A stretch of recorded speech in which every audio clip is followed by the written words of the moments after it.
Hi readers! Good evening! Well, good evening for me.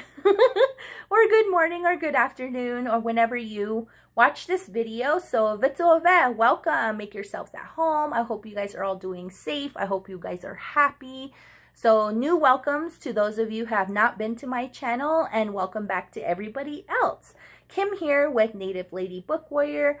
And if you were here, I would definitely pour you a cup of tea, water, coffee, any drink you would like, or what I would have to give you. And I am happy that you are joining me here in this time and in this space. And right now, I will be discussing my likes, loves, and thoughts of Marcie R. Rendon's Murder on the Red River. So, let's do this, right?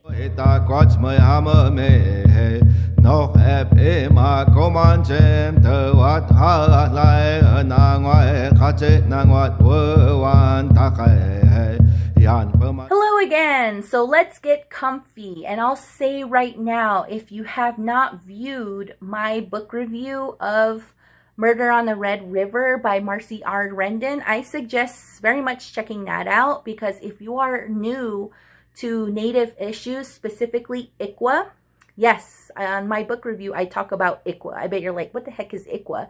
ICWA is the Indian Child Welfare Act, which is very much hinted at in this book. So come back and join us, but if not, that's groovy too. Okay, so quick snap recap.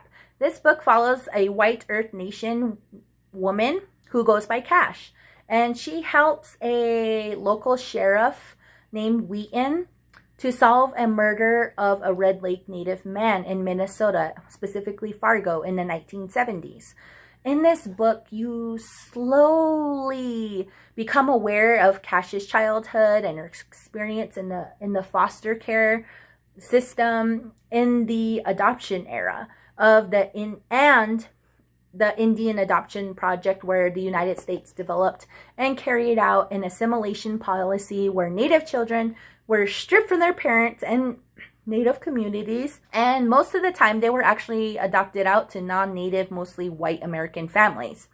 So Rendon did a really good job of painting a picture of how that story has affected Cash and how that policy has affected her and how it continues to affect her throughout this story. Rendon focuses not too much of the why, but more of the how and what had happened when she was adopted out in the foster care system.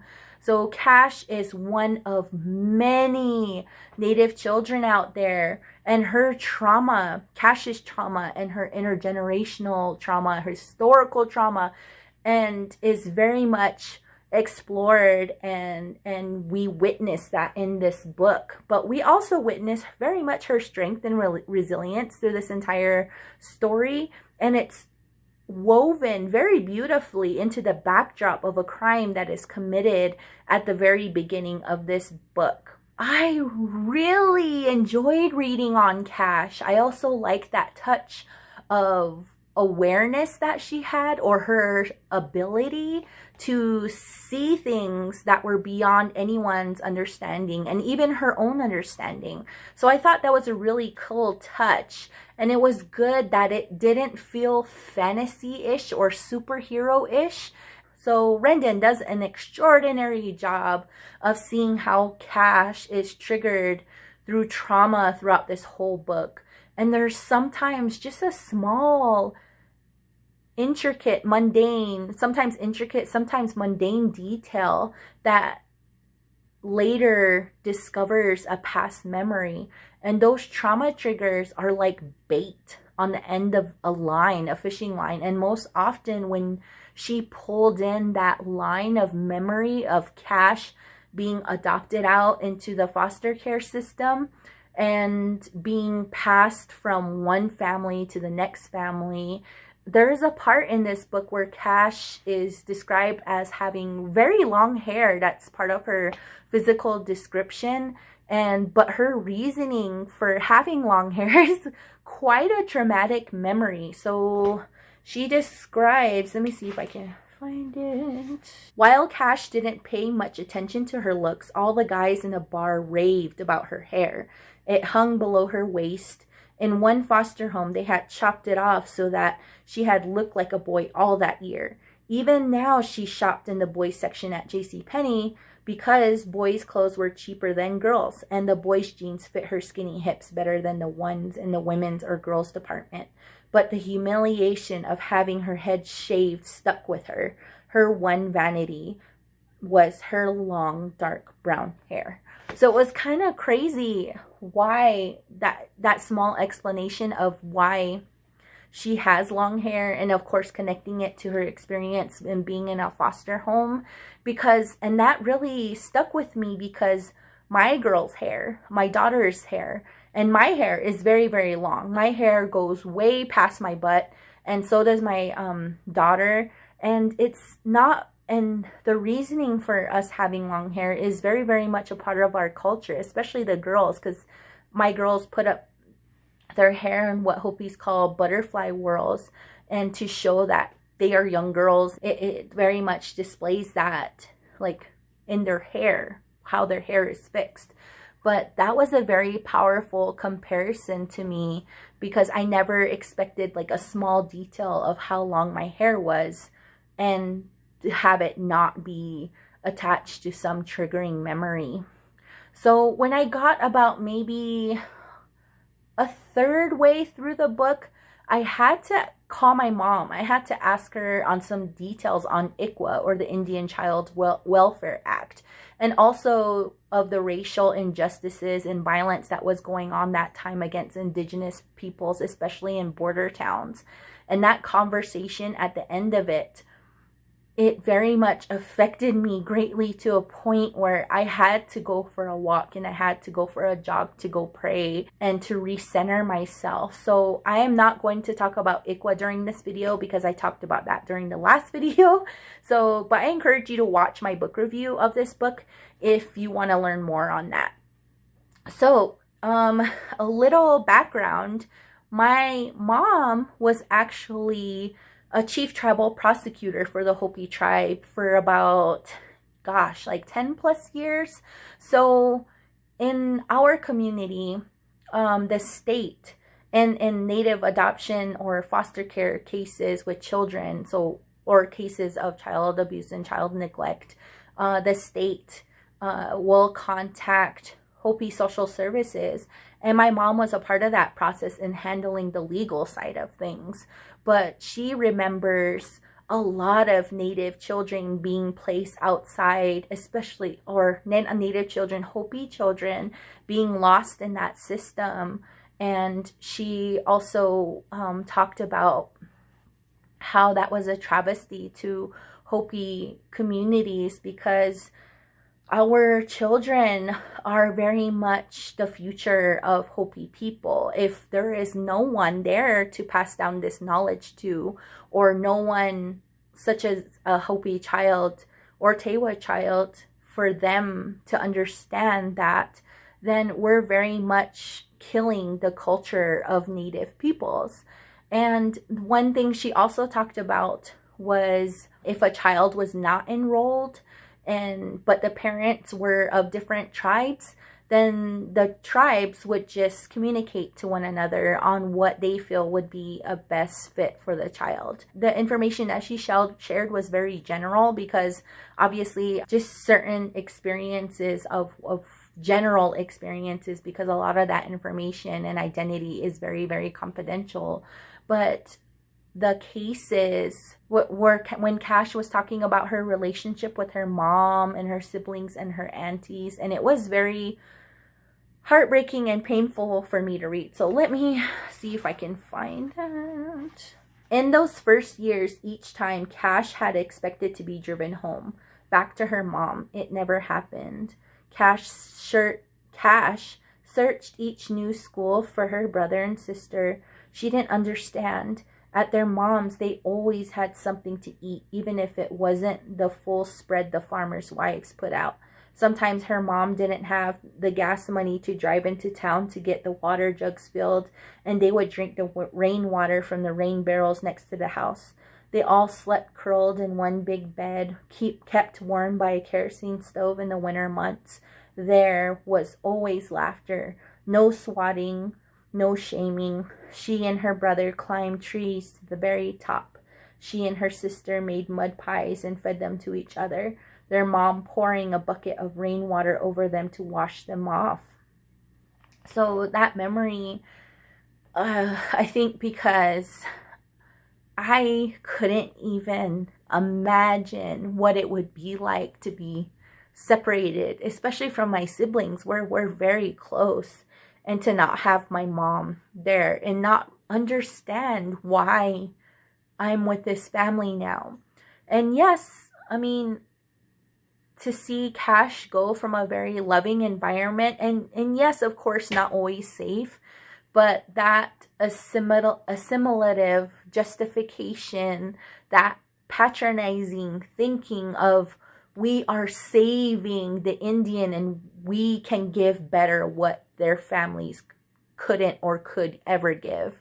And I began to understand more and more of Cash's trauma reflections and the memories, and they really couldn't be separated from her daily life.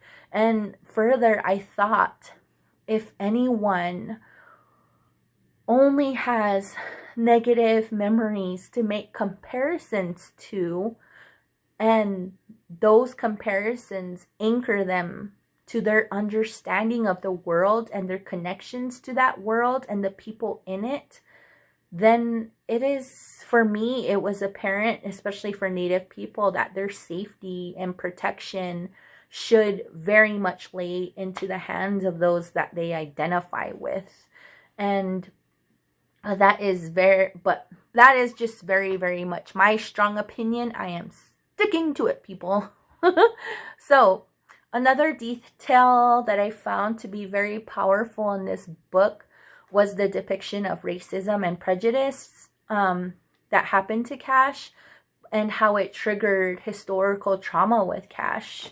So there's this section in the book. She looked at Jim, his pale skin, his blonde hair combed back, his forearms tan from working in the fields. He wasn't that many years older than her, but he would inherit acres from his daddy's farm. Acres given free to his immigrant granddaddy, probably stolen from her granddaddy. No matter how much she loved this valley, no one was going to give her a homestead, not after they'd already stolen it from her. In that moment, she hated his whiteness. Let go of what, Jim? The dead Indian in the field that some white guys killed for his truck driving money? The 7 children that don't have a daddy anymore? Just what the fuck am I supposed to let go of, Jim? Cash pointed her cue at the center pocket to her left, indicating that where she was going to cut the 8-ball. She made the shot and said, "Rack 'em and give me another beer." So that memory, or that historical trauma that she's very much feeling, and that anger that she has, I think many people identify with that, especially in border towns. When my husband was reading this book, he was actually told me a story of his own uncle who was beaten almost to death in a border town, and that he could identify with that racism.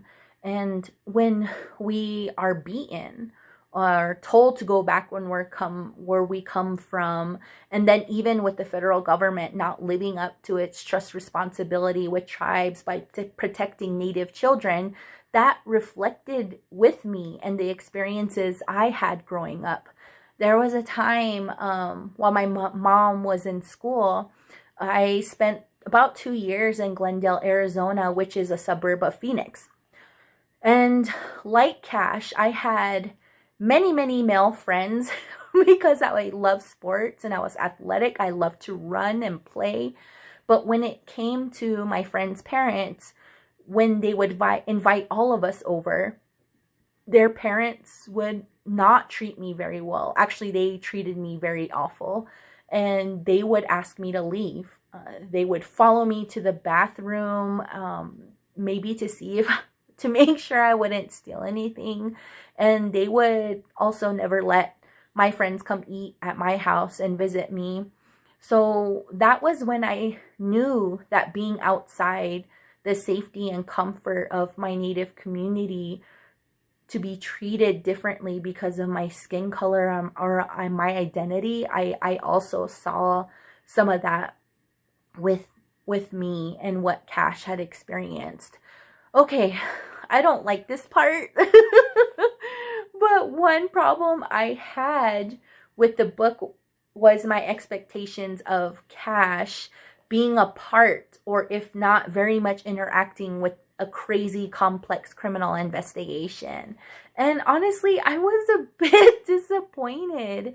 Even though I enjoyed what seemed to be a little bit more of a historical fiction rather than a crime fiction, I wish the delivery of that criminal investigation was amped up a little bit more. I loved the little cliffhanger that happened at the end, on a note where you just know that there's going to be another Cash book. Also, finally, I wish Rendon explored Cash's supernatural ability a little bit more.